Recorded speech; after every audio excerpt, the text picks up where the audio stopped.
नमस्कार, मैं हूं रंजीत कुमार और आज से शुरू हो रहा है क्लियर कट, वो शो जो आंकड़ों के जाल को तोड़ेगा, बयानों में से शब्दों की कलाकारी छांटकर आपको उसका मतलब बताएगा। राजनीति से लेकर कूटनीति तक की खबरों में भौकाल के धुंध को हटाकर उसको एकदम क्लियर कट वो फैक्ट बताएगा जो अक्सर या तो पीछे होता है या फिर बड़ी चालाकी से छिपा लिया जाता है। तो चलिए शुरू करते हैं आज का क्लियर कट।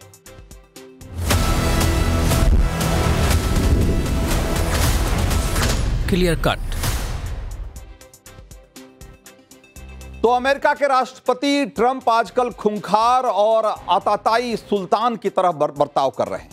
उनके हाथों में टैरिफ नाम की एक तलवार है और ट्रंप को लगता है कि सिर्फ अमेरिका ही नहीं बल्कि उनकी निजी भी सारी समस्याएं और सारी महत्वाकांक्षाओं का समाधान उसी तलवार में। किसी देश को सबक सिखाना हो तो टैरिफ, किसी नेता को औकात दिखानी हो तो टैरिफ, अपने मुताबिक डील करनी हो तब टैरिफ, अमेरिका का खजाना भरने का फॉर्मूला भी टैरिफ और अमेरिका में उत्पादन बढ़ाना है तब भी टैरिफ। दुनिया टैरिफ की इस तलवार के सामने ट्रंप को झुककर सलाम भी कर रही, लेकिन भारत ने ऐसा करने से साफ इनकार कर दिया। प्रधानमंत्री नरेंद्र मोदी ने अमेरिका के राष्ट्रपति डोनाल्ड ट्रंप को क्लियरली समझा दिया है कि वो ट्रंप की टैरिफ वाले ब्लैकमेल के सामने झुकेंगे नहीं। ट्रंप चाहते हैं कि भारत रूस से तेल खरीदना बंद कर दे और इसीलिए उन्होंने भारत पर 25% का सेकेंडरी टैरिफ लगा दिया है। यानी अब भारत से अमेरिका जाने वाले सामान पर 25% की बजाय 50% का टैक्स लगेगा। लेकिन ट्रंप की इस मनमानी के सामने झुकने की बजाय भारत ने कह दिया है कि हम अपने राष्ट्र हित को ध्यान में रखकर फैसला करेंगे। अगर सस्ता तेल रूस से मिलेगा तो हम उसे जरूर खरीदेंगे। इसी तरह ट्रंप चाहते हैं कि भारत अमेरिका की डेयरी, फिशरी और एग्रो प्रोडक्ट्स को भी अपने बाजार में खुली छूट दे दे। लेकिन पीएम मोदी ने ऐलान कर दिया है कि भारत के किसानों, पशुपालकों और मछुआरों को हितों के साथ किसी भी कीमत पर समझौता नहीं होगा। हमारे लिए अपने किसानों का हित सर्वोच्च प्राथमिकता है।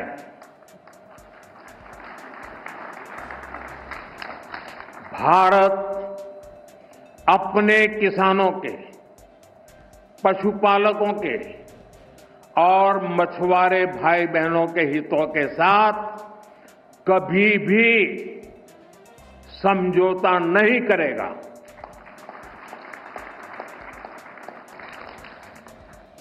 और मैं जानता हूं व्यक्तिगत रूप से मुझे बहुत बड़ी कीमत चुकानी पड़ेगी, लेकिन मैं इसके लिए तैयार हूं।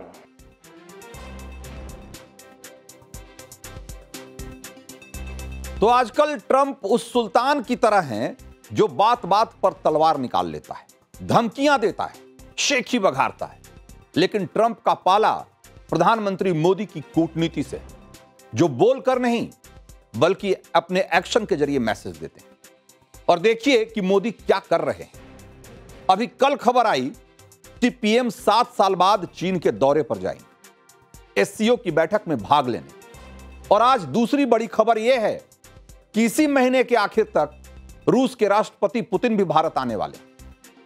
यह सिर्फ इत्तेफाक नहीं है और इसे आप विदेशी दौरों के तौर पे मत देखिए कि मोदी जी तो जाते रहते हैं विदेश, चीन भी चले जाएंगे तो क्या बात हो गई, और दुनिया भर के प्राइम मिनिस्टर और प्रेसिडेंट भारत आते रहते हैं तो पुतिन भी आ जाएंगे तो क्या बात हो गई। ये सिर्फ इत्तेफाक नहीं है, इसमें एक स्ट्रांग मैसेज है। ट्रंप चीन को औकात में रखना चाहते हैं, रूस को काबू में करना चाहते हैं और इसके लिए भारत को मोहरे की तरह इस्तेमाल करना चाहते हैं। लेकिन भारत इस खेल में मोहरा नहीं है, खुद एक खिलाड़ी। उसकी अपनी चाल है, उसकी अपनी स्ट्रेटजी है, रणनीति है। मोदी और पुतिन के दौरे का मकसद क्या है, इसका अंदाजा लगाना मुश्किल नहीं है। अमेरिका इन तीनों बड़े देशों की बांह मरोड़ना चाहता है और तीनों देश अब एक साथ आ रहे हैं।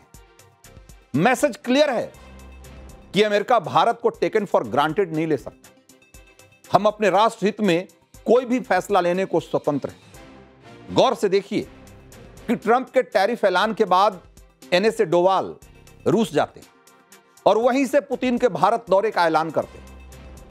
यह अमेरिका को सीधा संदेश है कि साझीदार के तौर पर, एक पार्टनर के तौर पर भारत के नजर में अमेरिका की विश्वसनीयता और गिरी है, कम हुई है। और रूस आज भी उसका सबसे भरोसेमंद पार्टनर है।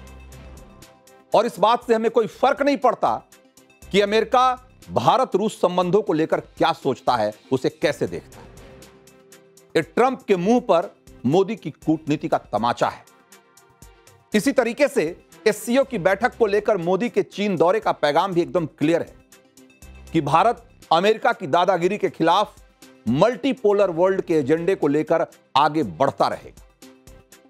ट्रंप चाह रहे हैं कि भारत का बाजार अमेरिकी कंपनियों के लिए पूरी तरीके से खोल दिया जाए और अमेरिकी कंपनियां भारत में कृषि और डेयरी क्षेत्र में कूद पड़े और अमेरिकी अनाज, डेयरी प्रोडक्ट और जेनेटिकली मॉडिफाइड फसलों से हमारे बाजारों को भर दे।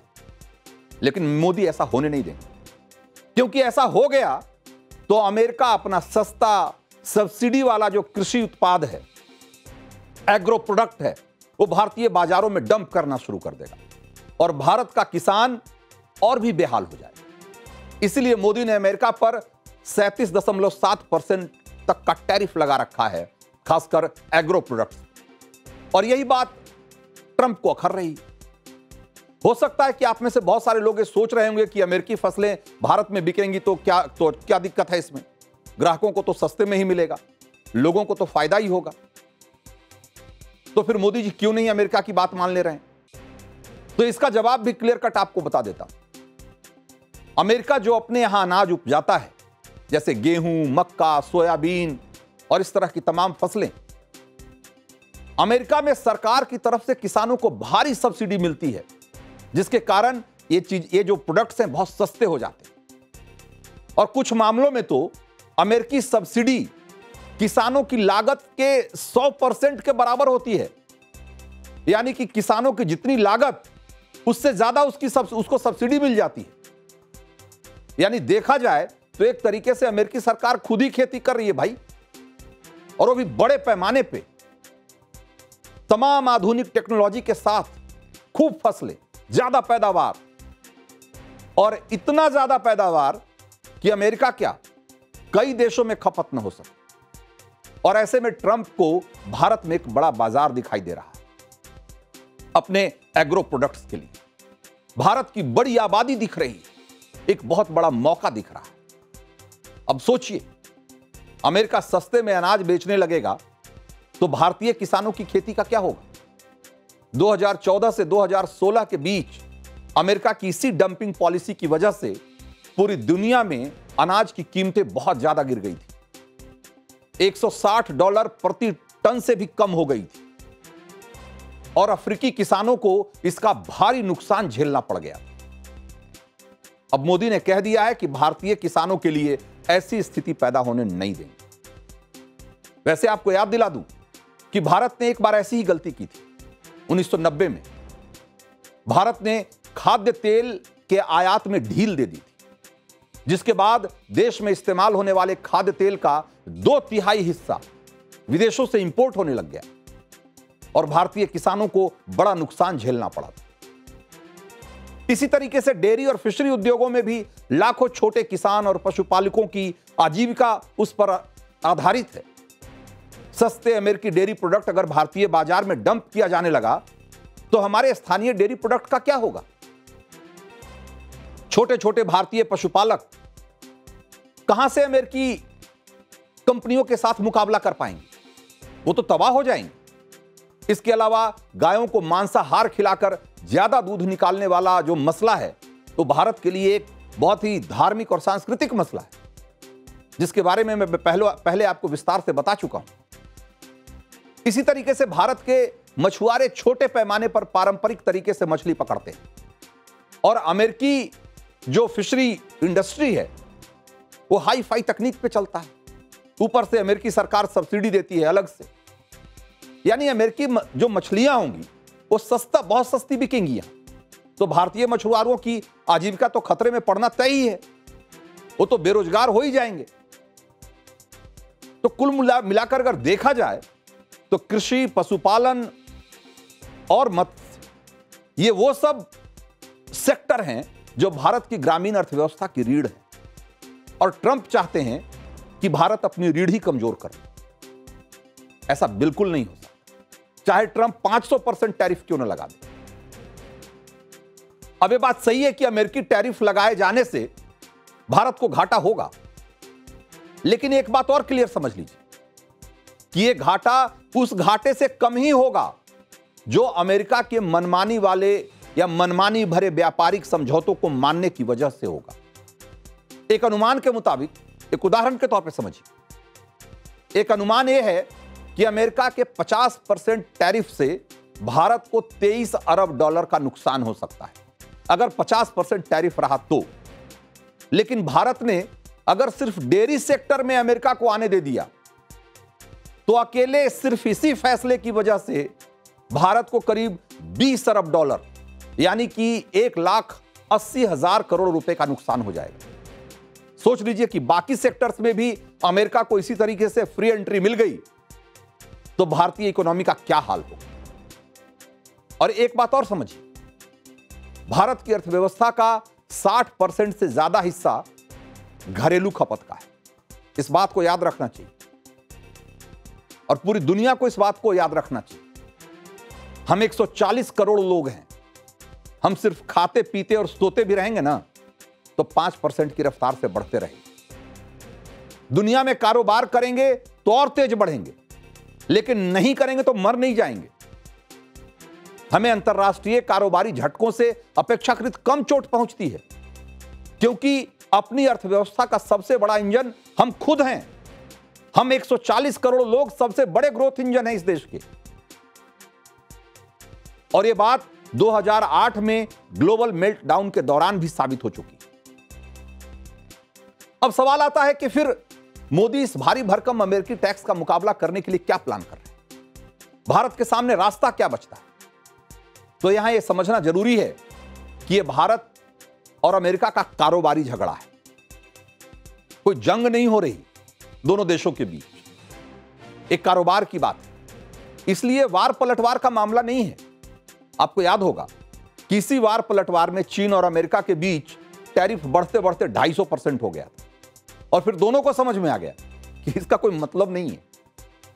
इसीलिए प्रधानमंत्री मोदी अमेरिका के खिलाफ कोई जवाबी कार्रवाई नहीं कर रहे। कारोबारी झगड़े में फैसले सिर्फ नफा और नुकसान के आधार पर होना चाहिए, अपना मुनाफा देखा जाना चाहिए। और यह बात मोदी से बेहतर कोई नहीं जानता। इसीलिए भारत एक साथ कई मोर्चों पर काम कर रहा है ताकि ट्रंप के टैरिफ के असर को कम किया जा सके। टीवी पर तस्वीरें नहीं दिखती, लेकिन ट्रेड डील को लेकर वॉशिंगटन के साथ लगातार नई दिल्ली की बातचीत चल रही है। भारत और अमेरिका ऐसी ट्रेड डील करने की कोशिश कर रहे हैं जो दोनों देशों के लिए फायदेमंद है। और इस बीच लगातार भारत अमेरिका के अलावा दूसरे देशों से भी बातचीत कर वहां नए बाजार की तलाश कर रहा है। खासकर अमेरिकी टैरिफ से प्रभावित होने वाले सेक्टर जैसे कि कपड़ा, जेम्स, ज्वेलरी, चमड़ा, केमिकल्स, इन सारी चीजों के लिए भारत दूसरे बाजार की भी तलाश में। और भारत यूरोपीय यूनियन, जापान, ऑस्ट्रेलिया, दक्षिण पूर्व एशियाई देश जैसे कि वियतनाम, मलेशिया वगैरह वगैरह, इनके साथ व्यापार समझौते को और मजबूत बना रहा है। हाल ही में आपको याद होगा कि भारत ने यूके के साथ भी एक फ्री ट्रेड एग्रीमेंट किया और आपने देखा होगा कि उससे ट्रंप कैसे चिढ़े हुए थे, क्योंकि उनको लगता है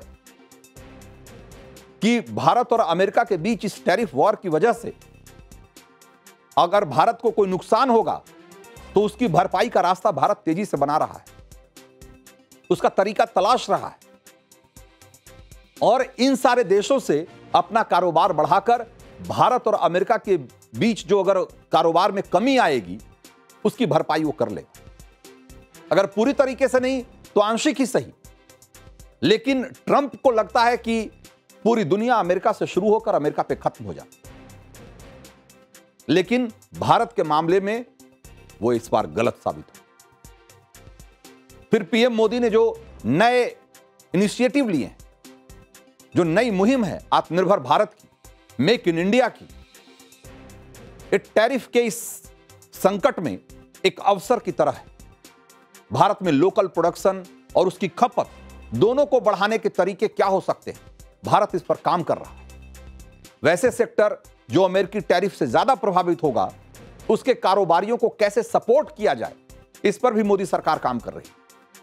और एक बात और कि दुनिया ने जब जब हमें दबाने की कोशिश की है, तब तब हर बार हम और ताकतवर होकर उभरे हैं, और इस बार भी ऐसा ही होगा। और अभी तो यह भी दिख रहा है कि ट्रंप के टैरिफ से हमारा कुछ बिगाड़ हो या ना हो, ट्रंप के सत्ता में आने से अमेरिका खुद मुश्किलों में घिरा जा रहा है। रिपोर्ट्स के मुताबिक जब से डोनाल्ड ट्रंप ने दूसरी बार अमेरिका की सत्ता संभाली है, तब से लेकर अभी तक अमेरिकी डॉलर की कीमत में 10% की गिरावट आ चुकी है। 10%। यूएस डॉलर इंडेक्स, जो कि अमेरिकी डॉलर की कीमत को दूसरे जो प्रमुख ग्लोबल करेंसी है उसके मुकाबले उसको मापता है, उस इंडेक्स को अगर देखिए तो 20 जनवरी 2025 को ट्रंप के शपथ के समय डॉलर की कीमत कितनी थी पता है आपको? 109.29, 109.29, जो कि आज घटकर 98.07 हो चुकी है। इसका सीधा सीधा मतलब यह है कि अमेरिकी डॉलर की परचेजिंग पावर, चीजों को खरीदने की उसकी ताकत, वो कम हुई है। इसका मतलब यह है कि अमेरिका को इंपोर्ट करना और महंगा पड़ रहा है। कहा तो यहां तक जा रहा है कि इस साल अगर किसी अमेरिकी की कुल संपत्ति में कम से कम 11% का इजाफा नहीं हुआ, यानी कि उसकी संपत्ति अगर 11% नहीं बढ़ी, तो एक तरीके से और गरीब हो गया है। लेकिन एक और बात जान लीजिए कि इसी दौरान अमेरिका में जो टेक कारोबारी हैं, टेक अरबपति हैं, उनकी संपत्ति में भयानक इजाफा हुआ। टेस्ला, मेटा, इस तरह की जो कंपनियां हैं, इनवीडिया, इस तरह की कंपनियों के शेयर में जबरदस्त उछाल आया। यानी ट्रंप के नए अमेरिका में, जिसको ग्रेट अगेन बनाने का नारा दे रहे हैं, वहां अमीर और अमीर हुआ है और गरीब और ज्यादा गरीब हो रहा है।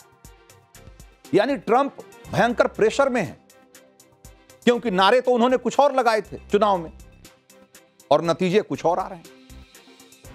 और इसी प्रेशर में एक तरीके से ट्रंप सुल्तान बने घूम रहे हैं और जिस पर मन हुआ उसकी गर्दन पर टैरिफ वाली तलवार टिका दे रहे हैं।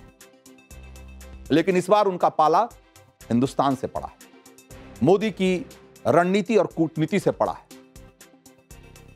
और एक बात पक्के तौर पर समझ लीजिए कि ट्रंप की ये जो रणनीति है, ट्रंप की ये जो टैरिफ वाली चाल है, वो भारत के संदर्भ में काम नहीं करने वाली। और मोदी सरकार ने तय किया हुआ है कि चाहे जो हो, हम ट्रंप की इस दादागिरी के खिलाफ डटकर खड़े रहेंगे और न सिर्फ उसका मुकाबला करेंगे बल्कि इसकी काट भी निकालेंगे। तो क्लियर कट शो में अब वक्त है आपको एक और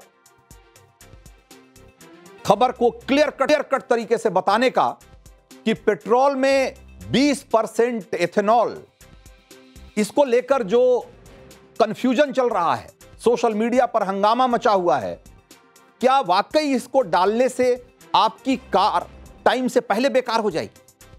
ये जो कहानी चल रही है, ये जो शिगुफा चल रहा है, इसका सच क्या है? आज इसकी पड़ताल करेंगे।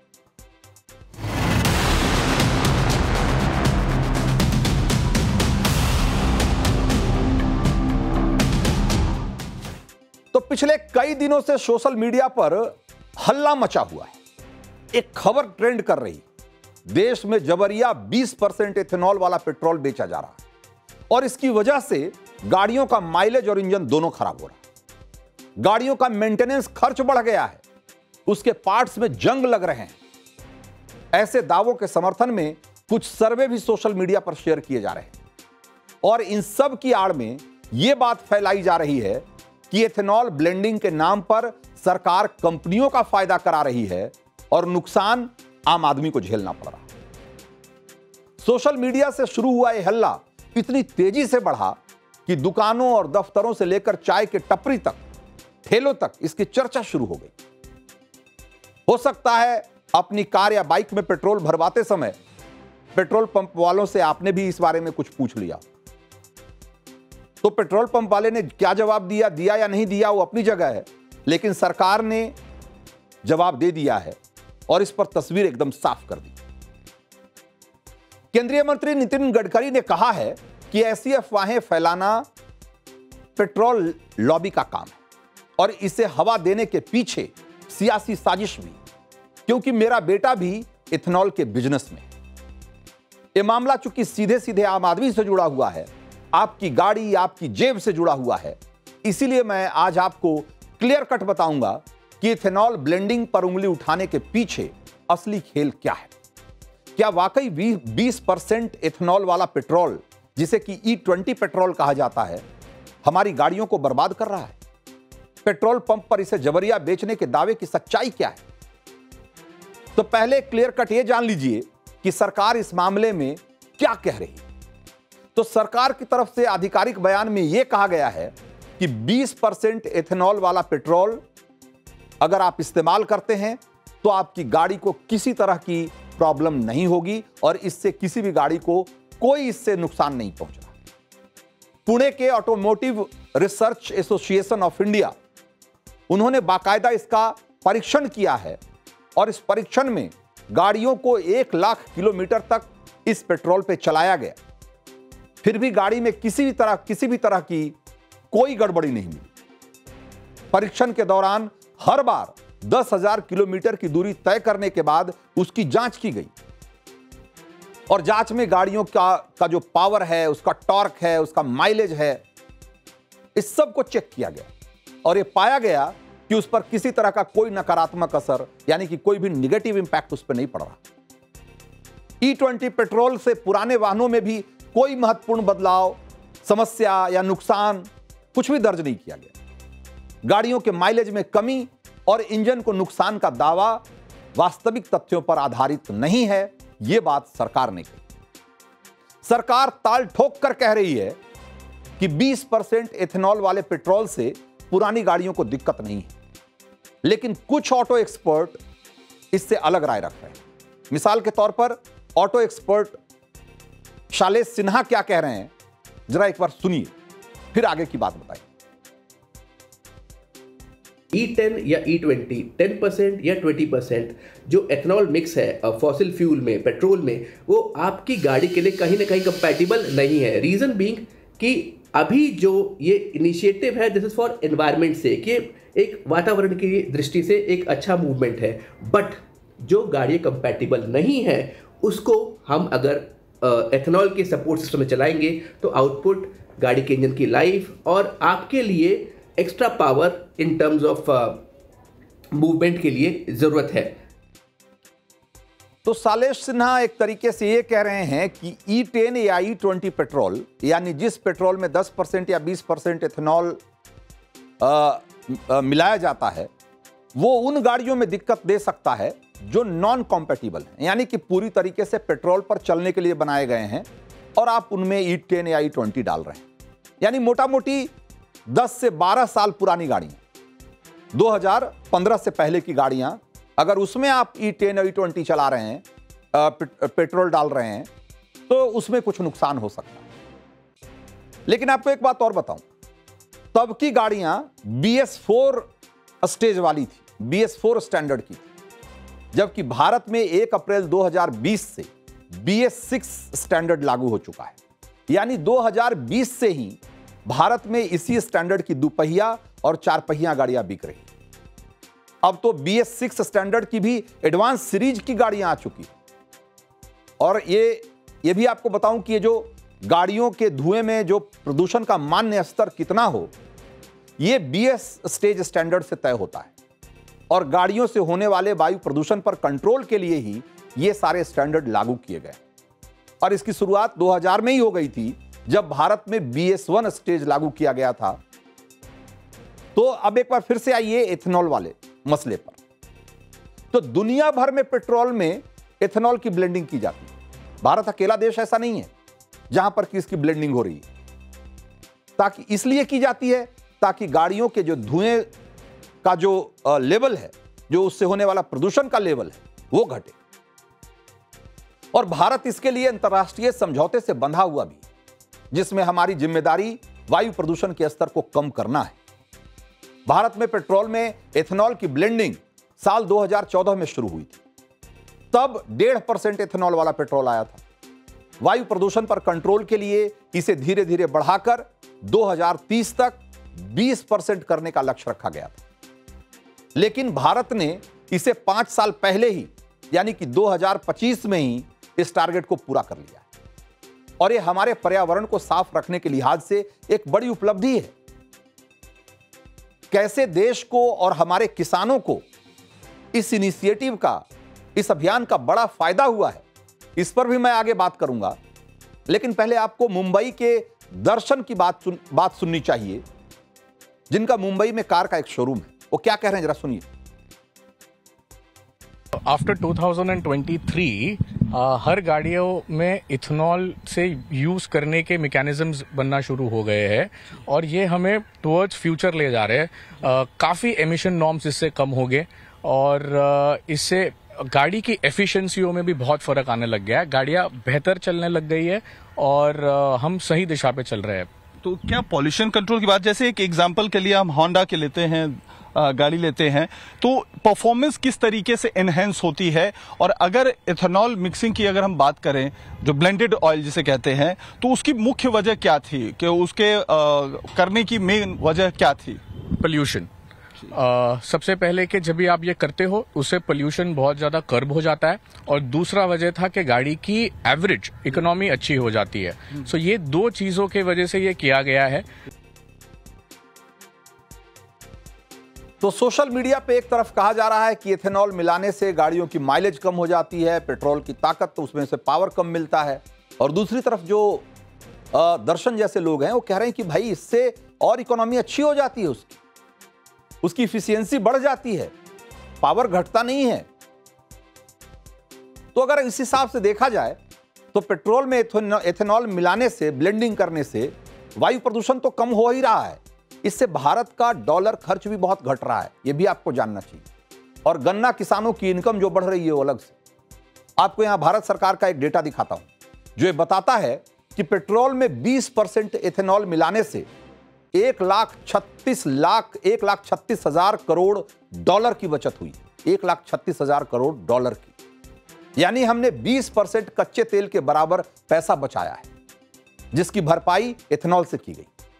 एथेनॉल प्रोडक्शन से रोजगार भी बढ़ा और इंडस्ट्री को भी फायदा हुआ। एथेनॉल बनाने वाली डिस्टिलरीज को 1,93,000 करोड़ रुपए की कमाई हुई और गन्ना किसानों को 1,18,000 करोड़ रुपए की कमाई। तो आप देखिए, सिर्फ एथेनॉल 20% बढ़ा देने से, ब्लेंडिंग करने से कितने सारे लोगों को फायदा हो रहा है। जो डिस्टिलरीज हैं उनको भी फायदा हो रहा है, किसान हैं उनको भी फायदा हो रहा है, वायु प्रदूषण भी कम हो रहा है। तो भारत में वायु प्रदूषण की जो बड़ी वजह है वो गाड़ियों से होने वाला कार्बन उत्सर्जन है, और वो देखिए कितना कम हुआ है। 698 लाख टन कार्बन उत्सर्जन कम हुआ है एथेनॉल की वजह से। अब इन सारे फायदों को रखकर देखिए उस र्यूमर और उस अफवाह के सामने जो सोशल मीडिया पे उड़ाया जा रहा है। इसीलिए सरकार अब पेट्रोल में कह रही है कि भाई 20% नहीं, आगे बढ़कर हम 27% एथेनॉल की ब्लेंडिंग करेंगे। और यही बात पेट्रोल लॉबी को पच नहीं रही, क्योंकि उन्हें समझ में आ रहा है कि भारत बहुत तेजी से पेट्रोल की अपनी खपत घटाने की तैयारी में है। और नितिन गडकरी इसीलिए खुलकर पेट्रोल लॉबी का नाम तक ले रहे हैं। Society of Indian automobile manufacturers, जो कि भारत में ऑटोमोबाइल कंपनियों का ऑफिशियल ऑर्गेनाइजेशन है, उसने भी कहा है कि E20 पेट्रोल गाड़ियों की फ्यूल इफिशियंसी में भारी गिरावट का कारण बनता है। यह तथ्यात्मक रूप से गलत है, यानी कि E20 की वजह से उसकी माइलेज कम होती है, यह बिल्कुल भ्रामक बात है। क्योंकि भारत में तो अप्रैल 2023 से ही ऐसी गाड़ियां बिक रही है जो 20% एथेनॉल वाले पेट्रोल के लिहाज से बनाई गई, और जो उसके पहले की भी गाड़ियां हैं उसमें भी इसका कोई बहुत बुरा असर नहीं पड़ रहा। सवाल यह है कि फिर ऐसा क्या है जिसका हवाला देकर 20% इथेनॉल वाले पेट्रोल के खिलाफ माहौल बनाया जा रहा है? तो इसके लिए भी आपको भारत सरकार के पेट्रोलियम मंत्रालय का जवाब जानना चाहिए। पेट्रोलियम मंत्रालय ने कहा है कि 20% इथेनॉल वाला पेट्रोल का इस्तेमाल BIS निर्देशों और ऑटोमोटिव इंडस्ट्री स्टैंडर्ड से अच्छी तरह से वेरीफाइड है। हालांकि कुछ पुराने वाहनों में, जो कि लगभग 20,000 से 30,000 किलोमीटर के लंबे उपयोग के बाद कुछ रबर के पुर्जे, गैस्केट, इनको बदलने की जरूरत पड़ सकती है, लेकिन यह रिप्लेसमेंट बहुत सस्ता है और वाहनों की जो नियमित सर्विसिंग होती है, पीरियोडिकल सर्विसिंग होती है, उसमें आसानी से इसको किया जा सकता है। ये बहुत छोटे मोटे खर्चे हैं। तो इंजन पे बड़ा इसका असर पड़ने, इंजन के खराब होने, गाड़ी की लाइफ कम होने और उसके माइलेज में कमी आने की, ये सारी बातें निराधार है। पेट्रोलियम मंत्रालय ने उस सवाल पर यह जवाब दिया है, यह जवाब तब दिया जिसमें उससे पूछा गया था कि 20% इथेनॉल वाले पेट्रोल से गाड़ियों के इंजन के मैकेनिज्म पर कितना फर्क पड़ता है, क्या इसकी वजह से गाड़ियों का मेंटेनेंस और मरम्मत का खर्च बढ़ जाता है। ये तमाम सवाल किए गए थे। उसके जवाब में यह कहा गया कि भाई ये जो खर्चे हैं बहुत छोटे मोटे खर्चे हैं, कोई असर नहीं पड़ता, कोई निगेटिव इंपैक्ट नहीं पड़ता। यहां एक और ऑटोमोबाइल एक्सपर्ट किरीट पारिख की बात भी सुननी चाहिए, सुनिए जरा। क्वालिटी का है और मिलावट में नहीं है कुछ भी, तो इसमें कोई ज़्यादा गड़बड़ नहीं होनी चाहिए और मेंटेनेंस और क्वालिटी में लाइफ में इसकी कुछ फर्क नहीं होना चाहिए। तो आपको यहां ब्राजील का उदाहरण भी गिना देता हूं। ब्राजील दुनिया में सबसे सफल बायोइथेनॉल मॉडल के रूप में जाना जाता है और उन सभी देशों के लिए एक मिसाल बन चुका है जो कच्चे तेल यानी कि पेट्रोलियम उत्पाद पर अपनी निर्भरता कम करना चाहते हैं। 1973 में जब कच्चे तेल का वैश्विक संकट शुरू हुआ और उसकी कीमतों में बहुत उछाल आना शुरू हो गया, तभी ब्राजील को यह बात समझ में आ गई और कच्चे तेल पर अपनी ऊर्जा निर्भरता को कम करने के लिए 1975 में उसने प्रोएल कूल प्रोग्राम शुरू किया। प्रोएल कूल, जिसके बाद ब्राजील में बड़े पैमाने पर एथेनॉल वाले पेट्रोल का इस्तेमाल शुरू किया गया। ब्राजील ने इससे अरबों डॉलर बचाए और अपने किसानों को समृद्ध भी किया और अपने घरेलू उद्योग में भी एक तरीके से उसने नई जान फूंकी। एथेनॉल को लेकर वहां एक बहुत बड़ी इंडस्ट्री है और वहां अभी E30 पेट्रोल बिक रहा है, यानी कि जिसमें कि 30% एथेनॉल की मिलावट है। आप सोचिए, यहां E20 पर इतना बावेला मच रहा है, वहां E30 बिक रहा है। और ब्राजील में हाल यह है कि 92% गाड़ियां तो एथेनॉल पे चलती हैं और ब्राजील सरकार का प्लान है कि जल्द से जल्द इसको 100% किया जाए, यानी कि 100% गाड़ियां एथेनॉल पे चले, यानी वहां हर गाड़ी एथेनॉल वाले पेट्रोल से ही चलेगी। आपको एक बात और बताता हूं, भारत भी इसी रास्ते पे बढ़ रहा है। नितिन गडकरी के मंत्रालय ने ऑटोमोबाइल कंपनियों को इसके लिए तैयार होने के लिए कह भी दिया है और उन्हें कहा है कि आने वाले दिनों में इस तरह की गाड़ियां तैयार की जाए जो कि 30% तक एथेनॉल की ब्लेंडिंग के बाद भी चल सके और अच्छा परफॉर्मेंस। और यह देखा जाए तो इस देश के पर्यावरण के लिए, दुनिया के पर्यावरण, क्योंकि पर्यावरण जो है वो किसी देश का नहीं बल्कि ये पूरी धरती का सवाल है। तो इस धरती के पर्यावरण के लिए, इस देश के किसानों के लिए, यहां की इंडस्ट्री के लिए, यहां की अर्थव्यवस्था के लिए हर तरीके से फायदेमंद, क्योंकि इसके जरिए पर्यावरण का नुकसान कम होता है, प्रदूषण कम होता है, किसानों की आमदनी बढ़ती है, एक नई इंडस्ट्री, बड़ी इंडस्ट्री तैयार होती है जिसमें कि लोगों को रोजगार मिलता है और साथ ही साथ जो एक क्रूड ऑयल आयात करने का जो इतना बड़ा खर्चा है, यह खर्चा भी कम होता है। इसके इतने सारे फायदे हैं और जब इतने सारे फायदे हों तो बहुत सारे ऐसे लोग होते हैं, बहुत सारी ऐसी ताकतें होती है जो उसके खिलाफ मुहिम चला देती, क्योंकि उन्हें मालूम है कि भारत जितना मजबूत होगा उनमें से बहुत सारे लोगों के हित जो हैं वो सधेंगे नहीं। और इसी बीच एक और खबर आ रही है कि ट्रंप के टैरिफ वाले ऐलान से जुड़ी एक खबर है, और खबर यह सामने आ रही है कि अमेरिका की टैरिफ वाली चाल अब उल्टी पड़ती हुई दिखाई दे रही है। ट्रंप सरकार ने ब्राजील पर 50% टैरिफ लगाया है और चीन इसका बड़ा फायदा उठाता हुआ दिख रहा है। अमेरिका की धमकियों के जवाब में चीन ने 183 ब्राजीली कॉफी कंपनियों को मंजूरी दे दी है, और चीन ने कहा है कि हम वॉल नहीं ब्रिज बनाते हैं, हम दीवार नहीं खड़ा करते, हम पुल बनाते हैं। दरअसल ब्राजील में अमेरिकी दबाव के खिलाफ राष्ट्रवादी जो सेंटीमेंट है वो तेजी से उभर रहा है, और ब्राजील की सभी पार्टियां एकजुट दिखाई दे रही हैं। और इसी को एक मौके की तरह देखते हुए चीन ने ब्राजील को खुला समर्थन दिया है कि हम साथ मिलकर टैरिफ के खिलाफ, जो ये अमेरिकी टैरिफ का जुल्म है, इसके खिलाफ लड़ेंगे। इससे पहले आपको याद होगा कि ब्राजील के राष्ट्रपति लूला दा सिल्वा ने क्या कहा था। उन्होंने कहा कि अमेरिकी राष्ट्रपति डोनाल्ड ट्रंप के बातचीत के प्रस्ताव को स्वीकार करने की बजाय, या यूं कहिए कि उनको फोन करने की बजाय, हम अगर जरूरत पड़ी तो मैं मोदी और जिनपिंग को फोन करूं। ट्रंप ने इसके पहले मंगलवार को यह कहा था कि लूला जब चाहे मुझसे बात कर सकते हैं, लेकिन लूला ने इस प्रस्ताव को ठुकराते हुए कहा कि मैं टैरिफ पर अगर बात करना ही हुआ तो ट्रंप को कॉल नहीं करूंगा। इसके बदले वो पीएम नरेंद्र मोदी और शी जिनपिंग जैसे नेताओं से बात करना पसंद करेंगे। और आज ये देखिए, ये ब्रेकिंग न्यूज कि चीन ने वहां की 183 कॉफी कंपनियां, क्योंकि ब्राजील कॉफी का बहुत बड़ा उत्पादक देश है, उनको अपने यहां एक तरीके से एंट्री दे दी। और ये मैसेज किसके लिए है? ये मैसेज अमेरिका के लिए, पूरी दुनिया के लिए, कि ट्रंप और अमेरिका, या ट्रंप की अगुवाई में अमेरिका आज दीवार खड़ा कर रहा है व्यापार के रास्ते में, और दूसरी तरफ भारत, चीन और रसिया जैसे देश हैं, ब्राजील जैसे देश हैं, जो वैश्विक व्यापार को बढ़ाना चाहते हैं, ग्लोबल इकोनॉमी को मजबूत करना चाहते हैं। तो आज क्लियर कट में इतना ही। मुझे दीजिए इजाजत। ब्रेक के उस पार देखिए प्रतिशोध दिनेश गौतम के साथ।